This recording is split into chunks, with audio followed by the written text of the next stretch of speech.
Welcome again. Yeah, welcome to my channel. So, entering your second year of university, it's usually an exciting milestone whereby it marks the official beginning of your program. Yeah, you may agree with me. Like when you are in your first year, most of the courses that you are doing,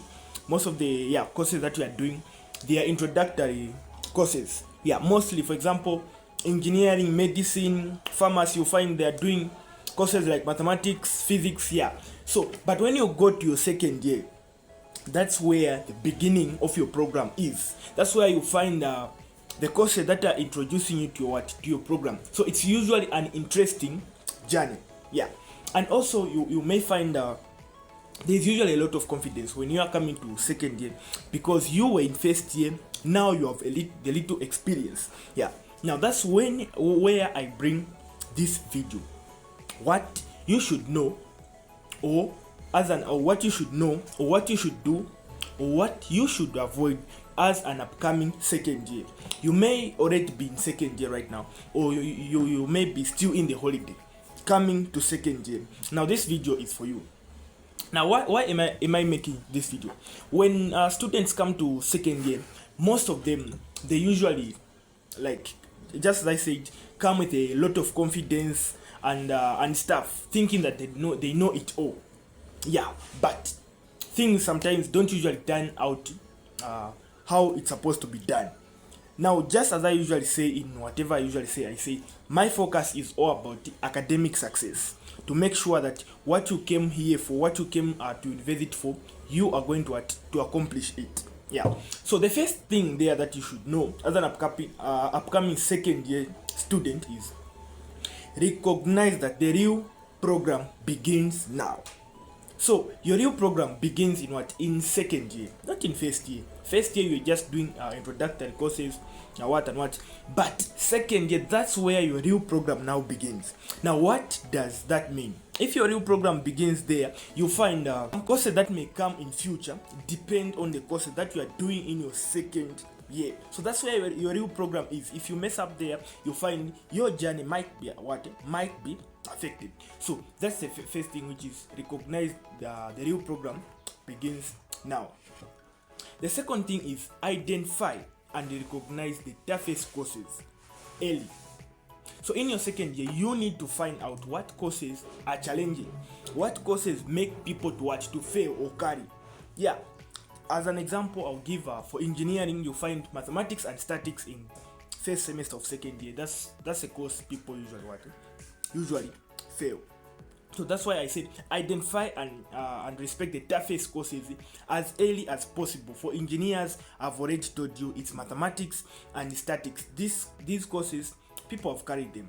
They usually carry them a lot, and what makes them to carry the courses is because they come with a lot of confidence. I've seen a lot of students whereby they cleared all the courses in semester 1, but when it came to second year first semester, they carried the course. What's the reason they became reluctant? Even myself, I'll say I'm one of the culprits. You'll find when I came to second year, I said this is now time to focus on dreams, to focus on the businesses, to focus on content creation. Yeah, so I became reluctant, and what happened? I even ended up carrying one course, that is statics. But it's amazing that in second semester I didn't carry any course. I realized my mistake, and now I have to go and rewrite that course, which is statics. So third thing is prioritize academics above all other goals. So you have to prioritize academics. So just as I said, this is one of the mistakes that I made when I was coming to second year. I thought like this is now time to work on dreams, to work on projects, that and that. Yeah, personal projects. And what came about is academics was was suffering. Academics was suffering. When I was writing my goals, I said I'll do this and this, I'll start making what and what I'll start doing. Then academics was at the far end, that I need to clear the courses. You find it just came like that. Things were moving fine. I started making money. I started doing a lot of amazing stuff, but academics was suffering until I realized it, and it was somehow too late. Yeah. At the far end, I realized that in mathematics I was behind, but I had to study hard and stuff, but I ended up clearing mathematics and the other courses. Yeah, so prioritize academics above all other goals. And the key that I'll give you is, you don't have to, yeah, these other things, you don't have to say like, I won't do them. What you need to do is, all you need to do is make sure when you are planning the goal, try to connect everything. Yeah, try to connect everything, academics and whatever things you're doing. I'll talk about this point in the other in the upcoming points.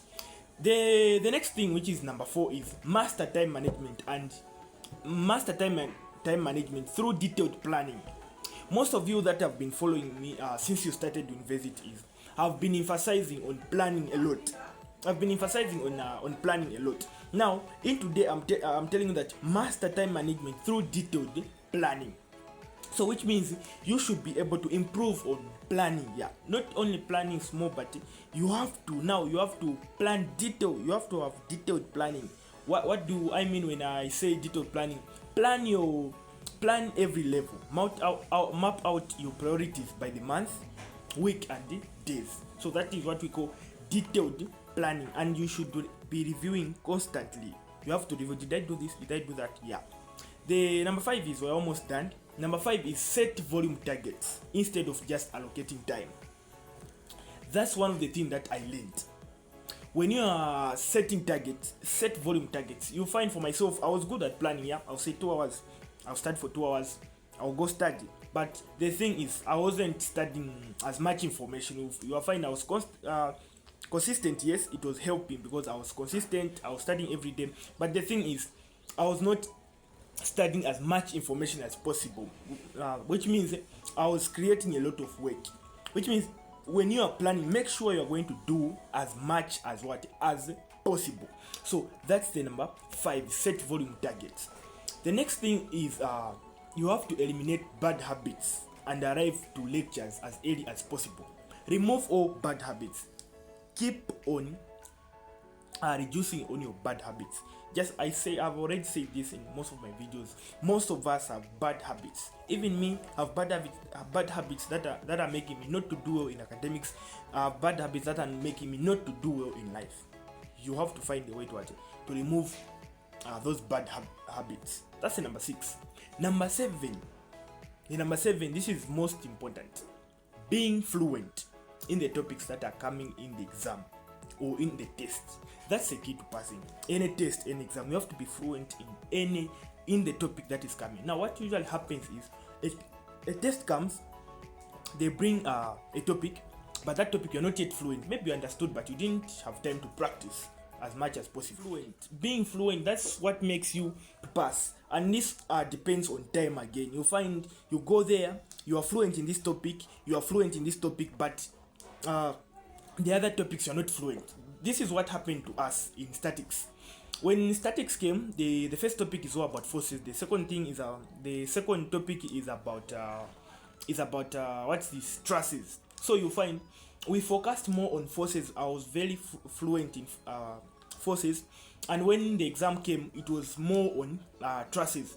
And they brought questions like one question carrying 10 marks, and you find all those questions, I didn't have ideas. Yeah. So you find the moment I skipped those 2 questions, it was really a bad idea, and I was having a low CA.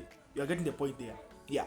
So you have to be fluent, and one of the things that can help you to be fluent in topic is start studying right now. Whether you are in the holiday, whether you have just arrived to school, start studying. That is one thing that will help, because you are beating time there. You are getting ahead of time. Now, if you are waiting for the last minutes, it's always dangerous. Like for myself, in the last minute, I was very sick, and the first paper was statics. So what happened was 5 days before statics, I was very, very sick, and just I depended on the last minute. But that last minute, I was very sick. That's why I'm usually like thankful to God. I appreciate, like, I was able to clear all the 4 courses, only remaining with 1 course, because I was very sick. I didn't even know that I would be able to write the exam. But by the grace of God, I was able to write the exam. I failed that statics, I cleared all the other courses, and it gave me that thing of continue to work hard, and also continue to mentor people. Yeah, because I had seen my friend who failed 2 courses, 3 courses, or 1 course, yeah, and stuff, and almost all of them were cleared all the courses in what in their first year. Yeah, so this was really something that encouraged me, like, to continue whatever I'm doing. Yeah, so that's the second last thing. The last thing is you need to commit to daily personal and holistic growth. Yeah, so you need to continue growing. What do I mean growing? Personally, financially, spiritually, and many other. Yeah, you need to continue growing in those areas. Those areas, they are the ones that will keep you at to do better in academics and also in life, because these things go hand in hand. Just as I always said, it's not about you studying that makes you to pass the exam or do well in the exam or do well in academics. It's not about you studying, it's not about you studying for long hours, but it's about just one thing, which is your behavior. The behavior is the thing that is affecting whatever.